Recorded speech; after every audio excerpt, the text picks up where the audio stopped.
네, 오늘 하루 윤석열 대통령이 쏟아낸 발언들 바로 팩트체크 해드리겠습니다. 일단 유혈 사태 막기 위해 응한다는 말부터 사실과 다릅니다. 애초 경호처를 사병처럼 부리며 충돌을 무릅쓰게 한 것도 대통령이고 더군다나 오늘은 경호관들이 길을 터주며 협조해주고 있던 상황이었습니다. 강희연 기자입니다. 불미스러운 유혈 사태를 막기 위해서 일단 불법 수사이긴 하지만 공수처 출석에 응하기로 했습니다. 윤석열 대통령은 경호처와 공수처 간의 물리적 충돌을 막기 위해 공수처에 출석한다고 했습니다. 하지만 공수처의 영장 집행을 저지하라는 지시를 내린 건 오히려 윤 대통령이었습니다. 윤 대통령 측은 윤 대통령이 경호처의 일상적인 업무 매뉴얼에 의한 적법한 직무 수행을 강조했다고 밝힌 바 있습니다. 또 총이 안 되면 칼이라도 사용하라며 경호처 직원들에게 무기 사용을 지시했던 경호처 직원들의 증언도 공개됐습니다. 체포가 아닌 자발적 의지에 따라 수사에 응하는 것처럼 표현했지만 정진석 대통령 비서실장이 출입 기자단 공지에서 대통령이 체포에 응하기로 결심했다고 전하며 이 말을 반박한 꼴이 됐습니다.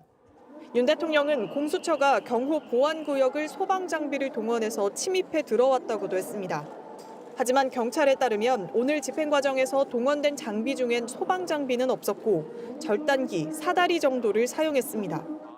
윤 대통령이 오늘 소셜미디어에 공개한 자필 편지에도 거짓된 내용이 적지 않습니다.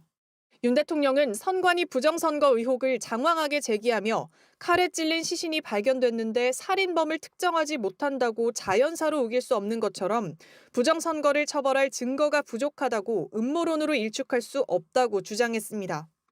하지만 선관위 보안 점검을 한 국가정보원조차 부정선거 근거를 발견하지 못했다고 일축한 바 있습니다.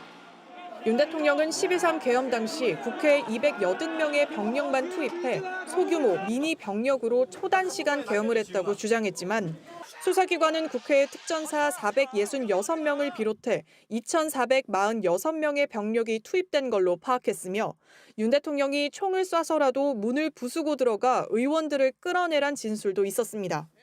무엇보다 2시간여 만에 계엄이 끝난 건 당시 국회에서 계엄 해제안 표결에 동참한 국회의원 190명 때문이었습니다. JTBC 강연입니다. JTBC 뉴스를 시청해주셔서 고맙습니다. 저희는 저녁 6시 30분 뉴스룸에서 뵙겠습니다.